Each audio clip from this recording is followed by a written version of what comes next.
The Buckeyes will be back at it in just a few days in Columbus to gear up for 2025. And of course, unlike the spring and the winter sessions, this is the last time to get it right. And no warm-up games, of course, with Texas coming to Columbus in the shoe in week one. We got Pat Murphy here from Bucknuts, of course, 247 Sports, the place to catch Pat's work on a regular basis. Pat, appreciate you being here. Absolutely. Thanks for having me, Mark. Yeah, in this era of transfer portal quarterbacks, not just at Ohio State with Will Howard being added last year, but it seemed like it was a trend for a couple of years to just be like, okay, panic. Let's not give it to the young guy. Let's go get a veteran and bring him in. Again, at places all over the country. But this season, Ohio State seems to be part of a trend that is saying, well, we can't just keep doing this. And Alabama, Notre Dame, Michigan, Oregon, all with new quarterbacks. And it's worked out in the past. If you look at the last 10 or 15 years, it's worked out pretty well. So whether Julian Sayin or Lincoln Kienholz gets the call, I got to think that they will make it work. Yeah, that's the plan and the hope for sure. I think I only want to speak for Ohio State. I can't speak for those other programs you mentioned necessarily, but the idea under Ryan Day is that they will continue to recruit talented high school quarterbacks, develop them, and turn to those guys as they're ready. I think that the Will Howard experiment, I guess I will say, which obviously worked really well, was really more because things didn't work out with Kyle McCord.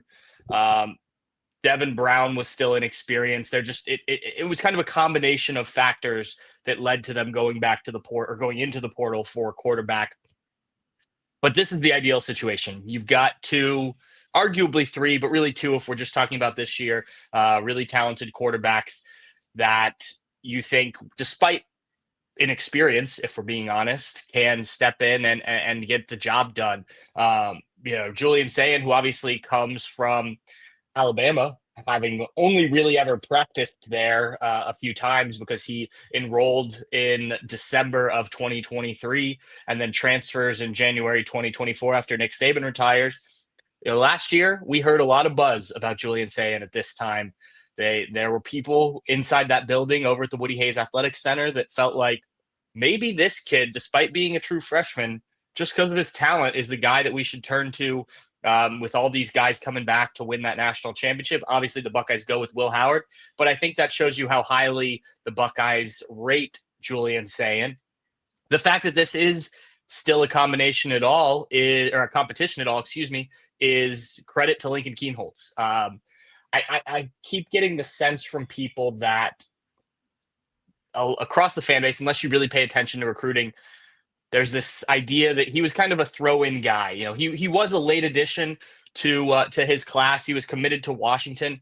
But if you look at our rankings, for instance, Lincoln Kienholz was a 4-star prospect. He was the number 11 quarterback in the country in that class. So this isn't just a guy that they added just to have a quarterback in the class. Now, I will say, he did things a little bit differently than many quarterbacks have. He stayed and finished out his whole high school senior year. A lot of these guys now enroll mid-year, like Julian Sayin did, like Tavian St. Clair did, because he was in the middle of his high school basketball season and he was going to play baseball. A 3-sport athlete, was an MLB prospect, a guy who, had he probably put a lot of effort into basketball, could have at least been a collegiate basketball player. So he's been Ohio State now 3 years. He knows the playbook. He's focused solely on football, which I think has made him a better quarterback. And that's why he's really in this conversation as well. He has improved. And I think a lot of times, especially with the transfer portal these days, we forget about improvement and development, right? It's like, oh, well, if this guy's not ready, go get the guy that is. Well, sometimes players can get better from year to year. And look, the Buckeye fans' last real image of Lincoln Kienholz before that spring game was the Cotton Bowl in 2023, and it didn't go well, as we know. So I understand maybe some reservations, but this, from my understanding, is a real quarterback battle. And then you've got Tavian St. Clair, who Ryan Day said is sort of on the outside of that group just because he doesn't have any experience at this level. And certainly a prospect for the future, a player they're very excited about. But that's kind of the breakdown of the situation as we head into fall camp.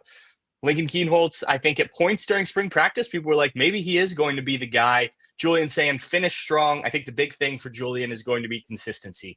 Can can your highs and lows be more just flat line and you be a solid quarterback? Because as we've seen with Will Howard and others, really, you don't need necessarily a superstar to be successful with Ohio State. Now, if you have that, that's great, but you just need a guy who can go out there and get the job done with all the weapons around, not turn the ball over, those type of things. And I think the Buckeyes are pretty confident that either way that they go, they've got that.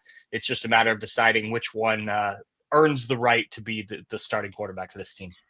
Yeah, Pat, I don't know if I was just listening to the wrong people, meaning our viewers and callers and the talk that's out there that just basically anointed Julian Sayin the job, it seems, for most of the offseason, where I was not turning to the actual guy that made the decision, will make the decision, because that's where it lies. But he had to remind everyone at Big Ten Media Days that it is a competition. And then suddenly I hear the name Lincoln Keenholz being brought up again as it being a real quarterback battle.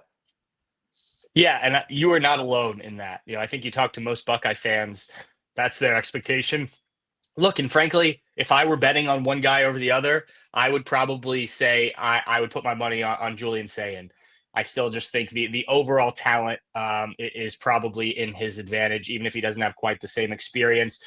But I mean, even Ryan Day getting asked questions at Big Ten Media Days, players getting asked about Julian Sayin, and Jeremiah Smith in particular, the one offensive representative there, kept having to bring up Lincoln Keenholz. I saw that Ryan Day did a thing with Colin Cowherd where he asked about his starting quarterback, Julian Sayin, and Ryan didn't correct him on it. He just said good things about Julian. But, I think a lot of people just kind of expect that, the 5-star kid, and they're probably going to be right. Don't get me wrong. But again, credit to Lincoln Keenholz for becoming a better player and getting himself into this conversation. Like I said, there was a point in spring practice where multiple people on that staff were leaning, I guess I'd say, Lincoln Keenholz because he was playing so well. And Julian Sayin was just kind of up and down. I think the strong finish to spring, the spring game performance for Julian is a good sign. Now, can you carry it over and be consistent during fall camp, win that job, and go from there? We're breaking down the Buckeyes on the offensive side. We got Pat Murphy here from Bucknuts 247 Sports. So, of course, join Pat in his work. He will take you on through August camp and get you set for Texas, along with the rest of the staff there at Bucknuts. Amazon links in the description section of this video and all the videos. When you shop on Amazon, please use the link that we provide.